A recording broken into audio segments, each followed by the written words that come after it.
একজন তাকায় আছে আর একজন চলে যাচ্ছে। বিস্তারিত শোনেন কি হয়েছে। আসসালামু আলাইকুম।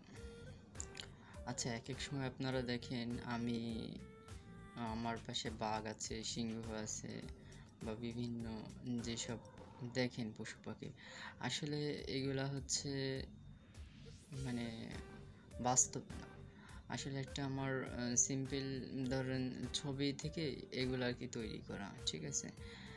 তবে ওইসব ছবি দেখলে বুঝতে পারবেন তখনকারের ফেস আর এখনকারের ফেস দেখলে বুঝতে পারবেন।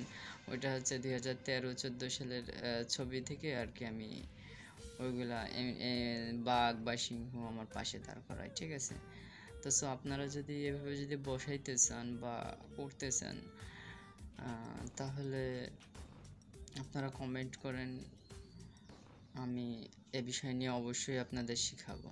ঠিক আছে? আর আপনারা আমার এই ভিডিওগুলো সুন্দর করে লাইক করে বেশি বেশি কমেন্টস করেন, লাইক করেন এবং শেয়ার করতে হবে। আমি যদি দেখি যে হ্যাঁ, আমি ভালো সাড়া পাচ্ছি, তাহলে আমি শিক্ষণীয় ভিডিও দেব সবাইকে। আরও অনেক শিক্ষা আছে যেগুলা হচ্ছে পোস্ট করলে অবশ্যই আপনারা শিখতে পারবেন। ঠিক আছে? তো যাই হোক, শিখতে চাইলে এগুলো হচ্ছে বেশি বেশি করে আগে শেয়ার করতে হবে। আর হচ্ছে চ্যানেলটা সাবস্ক্রাইব করতে হবে, লাইক করতে হবে, কমেন্ট করে বলতে হবে ভাই শিখবো। ঠিক আছে? তাহলে আমি বিষয়গুলো নিয়ে আপনাদের শেখানোর চেষ্টা করব। কারণ ২-১ জনের জন্য তো আর ভিডিও বানায় লাভ হবে না, তাই না? তাই এটা আরকি। ওকে। তা যাই হোক, ভালো থাকবেন। আল্লাহ হাফেজ।